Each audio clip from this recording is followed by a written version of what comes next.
kasih kerana memilih berita sensasi ketika ini. Saya Liana Nabilah binti Nasir. Dan saya Siti Nur Izzati binti Bahriah bersama anda dalam mengupas isu masyarakat terkini. Assalamualaikum dan salam sejahtera. Isu gangguan seksual dilihatkan semakin berleluasa, terutamanya dalam kalangan pelajar sekolah. Pakar psikologi berpendapat, isu tersebut perlulah dipandang serius kerana ia melibatkan maruah bangsa dan siasatan yang tidak berkesudahan hanya akan menyebabkan mangsa tidak lagi berani melaporkan insiden yang sama pada masa hadapan. Isu gangguan seksual ini dilihatkan mempunyai kaitannya dengan teori perkembangan moral Colbert di mana pelajar-pelajar yang melibatkan diri dalam gangguan seksual ini masih tidak mempunyai tahap perkembangan moral di tahap yang keempat, iaitu kepatuhan terhadap sistem sosial. Hal ini kerana mereka yang terlibat masih belum mampu menilai pada pemahaman undang-undang dan kewajipan sosial sehingga menyebabkan tergugatnya kesejahteraan masyarakat. Oleh itu, kita akan bersama pula dengan Nur Alia Fahadah bagi mengupas lagi mengenai isu ini. Assalamualaikum dan salam sejahtera. Isu gangguan seksual merujuk kepada sebarang perlakuan yang melibatkan unsur seksual yang tidak diingini, sama ada dalam bentuk lisan, bukan lisan, perbuatan psikologi atau fizikal dan visual. Kait kategori gangguan seksual. Yang pertama secara fizikal, iaitu mendekati orang lain dalam jarak yang terlalu dekat sehingga orang tersebut berasa kurang selesa. Kedua, gangguan secara lisan. Bentuk gangguan ini dapat dilihat dalam penggunaan bahasa lucah melalui perbualan, bercerita, berjenaka, membuat bunyi-bunyian atau memberi kritikan, komen, pujian dan mengajukan soalan berunsur seksual ke atas penampilan seseorang individu.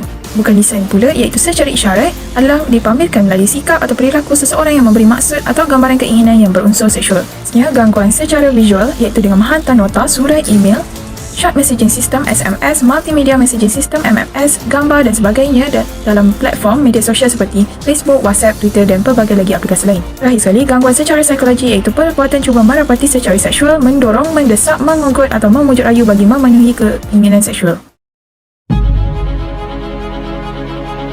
Masalah gangguan seksual dalam kalangan pelajar berlaku disebabkan beberapa faktor. Antaranya ialah faktor pengalaman lepas di mana pelaku melakukan gangguan seksual disebabkan terbiasa dengan perkara tersebut, di mana pelaku sering melihat rakan-rakannya yang lain juga melakukan perkara sama terhadap rakan-rakannya yang lain dan juga terhadap pelaku. Di sini kita dapat kaitkan dengan teori ekologi Bronfenbrenner, di mana ianya melibatkan hubungan antara sistem makro, contohnya ialah pengalaman pelaku dengan rakan-rakan yang lain. Terdapat juga faktor-faktor yang lain iaitu seperti masalah gangguan mental, masalah gangguan personaliti dan yang lain yang akan diurai oleh rakan saya. Okay, faktor yang seterusnya adalah faktor individu itu sendiri. Ada sesetengah pelajar suka melihat bahan-bahan yang lucah di media cetak ataupun media massa. Hal ini telah menyebabkan bahan-bahan lucah yang dilihat itu telah menjadi satu ketagihan kepada mereka dan sebati dalam diri mereka sendiri. Oleh itu, mereka akan menganggap gangguan seksual ini merupakan perkara biasa sehingga terbawa-bawa perlakuan tersebut ke sekolah dengan mengucapkan atau melakukan perbuatan seksual kepada rakan-rakan mereka yang lain tanpa menyedari perkara yang dilakukan tersebut adalah merupakan satu gangguan seksual. Daripada hasil temubual yang dijalankan, salah satu kesan masalah gangguan seksual terhadap pelajar adalah dari segi emosi dan psikologikal. Pelajar yang mengalami gangguan seksual ini akan mengalami kemurungan dan tahap motivasi dalam diri mereka juga akan semakin rendah, sama ada secara ekstresif atau intrusif. Ini telah mengganggu perkembangan pembelajaran pelajar tersebut di sekolah. Sebagai contoh, pelajar tersebut boleh berhenti sekolah atau berpindah dari sekolah ke sekolah lain bagi mengelak perasaan takut atau trauma yang dialaminya di sekolah tersebut akibat daripada isu itu. Terdapat satu artikel yang menyokong ujahan ini, di mana artikel itu menyatakan bahawa kesan utama kepada mangsa gangguan seksual adalah dari segi emosi dan psikologikal, iaitu mangsa akan mengalami kemurungan, tekanan berlebihan dan juga trauma. Antara kesan fizikal yang dihadapi oleh mangsa selain daripada kesan dermatologi yang sangat ketara seperti lebam-lebam di badan dan kesan-kesan luka, penyakit seperti gastrousus juga boleh menyerang, di mana mangsa mempunyai masalah pencernaan dan pendarahan di kawasan rektum atau gubur mereka. Seterusnya adalah masalah gangguan tidur dan mimpi ngeri akibat daripada mangsa masih teringatkan akan pengalaman silam mereka. Kemudian serangan panik juga boleh menyerang disebabkan oleh mangsa berasa tidak selesa akan sesuatu perkara yang mampu mencetuskan rasa kegelisahan. Beralih kepada fizikal tubuh badan, berat badan mangsa akan menjadi tidak menentu dan tubuh badan mereka akan menjadi berasa sangat lesu akibat daripada masalah mental yang sedang dihadapi oleh mangsa tersebut.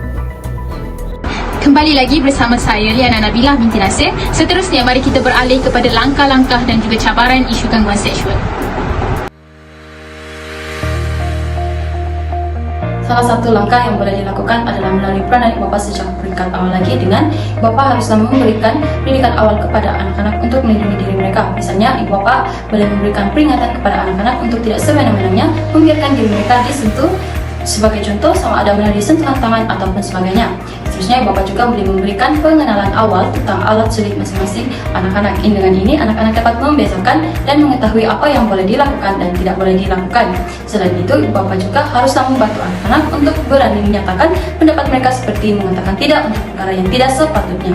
Ibu bapa juga perlulah menegaskan mengenai pentingnya batas pergaulan. Di samping itu, memastikan anak-anak berkawan secara sehat. Ini karena gangguan seksual itu tidak berlaku mengira sesama jenis ataupun berlainan jenis. Oleh itu, bapa haruslah memantau dan memberi perhatian dengan siapa anak mereka bergaul. Bahkan bapa juga haruslah menerapkan cara yang betul untuk memberikan kasih sayang kepada anak-anak. Seterusnya, bagi pihak sekolah pula, langkah yang boleh dilakukan ialah dengan pemerkasaan terhadap penguatkuasaan undang-undang dan juga peraturan sekolah, di mana peraturan tersebut dapat dijadikan sebagai amaran sekiranya murid-murid melakukan dan melibatkan diri mereka daripada sebarang isu gangguan seksual di sekolah. Selain itu, pihak sekolah juga boleh mengadakan sesi kaunseling pada tahap yang berkala kepada murid-murid agar dapat mewujudkan rasa percaya mereka untuk berkongsikan sebarang gangguan seksual yang mereka alami. Isu gangguan seksual ini perlulah dipandang serius oleh pihak sekolah kerana ia merupakan salah satu keperluan manusia yang terdapat di dalam hierarki keperluan Maslow bagi aspek keselamatan. Oleh itu, pihak sekolah perlulah memastikan murid-murid berasa dalam keadaan selamat sepanjang keberadaan mereka di sekolah ataupun di dalam bilik darjah.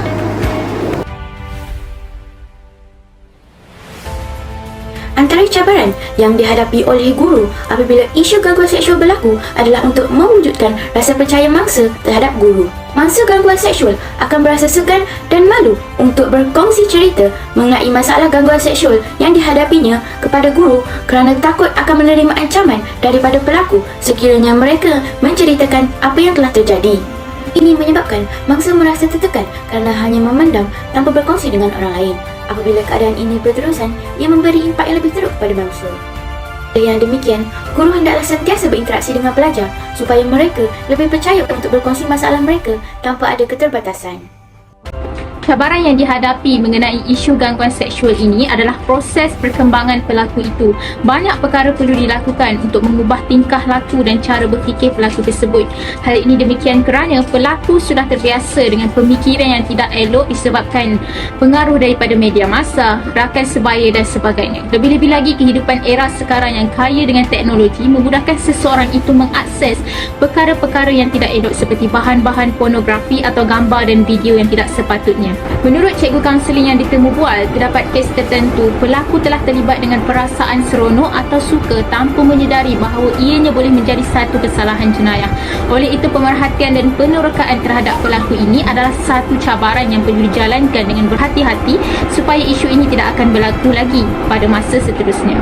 Sebentar tadi kita telah mengetahui tentang langkah-langkah dan juga cabaran di dalam menangani isu gangguan seksual ini. Kemudian kita beralih kepada saudari Nur Faiha Husna binti Roslan mengenai kesimpulan yang dapat dibuatnya tentang temu bualnya. Okey, baiklah, terima kasih. Apa yang boleh saya simpulkan melalui temu bual yang dilakukan, isu gangguan seksual ini boleh berlaku dalam pelbagai peringkat, sama ada dalam kalangan kanak-kanak, remaja maupun orang dewasa.